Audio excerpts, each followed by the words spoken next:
Assalamualaikum warahmatullahi wabarakatuh. Perkenalkan, saya Indah Nur Fadilah dengan NIM 1101623011.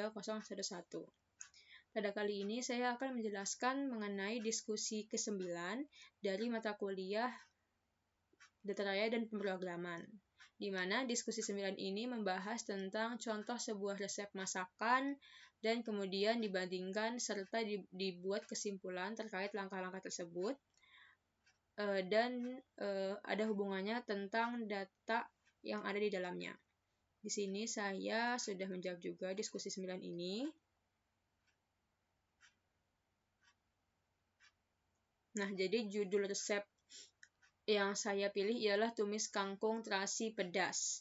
Saya juga sudah menyertakan sumbernya dari Cookpad, website Cookpad, di mana di sini ada data resepnya ialah bahan-bahan yang ada itu 2 ikat kangkung yang disiangi, 5 buah cabai merah keriting, 3 siung bawang putih, 5 siung bawang merah, 1 buah tomat, 1 sendok teh terasi goreng, 1 sendok makan saus tiram, garam dan gula secukupnya, 100 ml air, kemudian yang terakhir ialah minyak untuk menumis. Adapun langkah-langkah pembuatan dari tumis kangkung terasi pedas ini, yang pertama ialah haluskan bawang merah, bawang putih, cabai, tomat, dan terasi. Kemudian setelah dihaluskan atau di blender secara bersamaan, tumis bumbu halus tersebut hingga harum dan matang. Kemudian masukkan kangkung, aduk secara rata. Bisa juga tambahkan saus tiram, garam, gula, dan air sebagai penambah rasa. Yang kelima, adapun masak hingga kangkung menjadi layu dan bumbunya sudah meresap.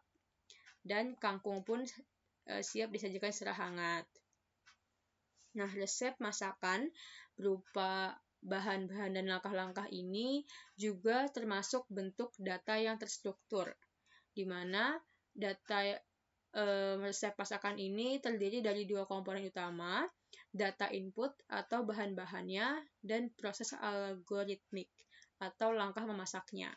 Setiap langkah pun juga bisa dianalogikan sebagai instruksi dalam algoritma, di mana inputnya itu ialah bahan-bahan, prosesnya metode pengolahan, misalnya seperti tumis, merebus, atau mencampur, kemudian outputnya hidangan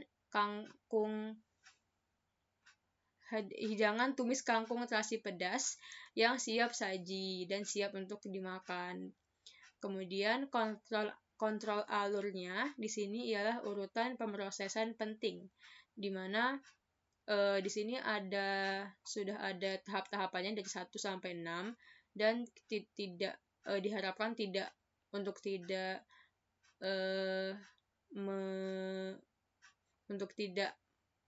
melewati atau tidak mendahulukan langkah-langkah ini. Misalnya jangan masukkan kangkung duluan sebelum bumbunya sudah matang saat ditumis begitu.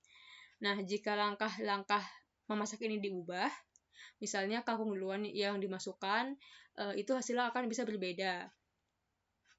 Nah, ini dianalogikan seperti bug dalam algoritma, di mana proses masak ini juga bisa diubah menjadi pseudocode atau flowchart.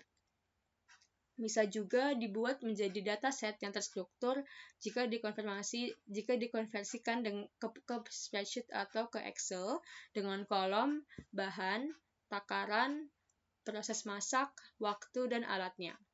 Dan data yang sudah dikategorikan dengan kolom-kolom ini bisa dan akan berguna untuk analisis nutrisi, biaya, atau otomatisasi resep.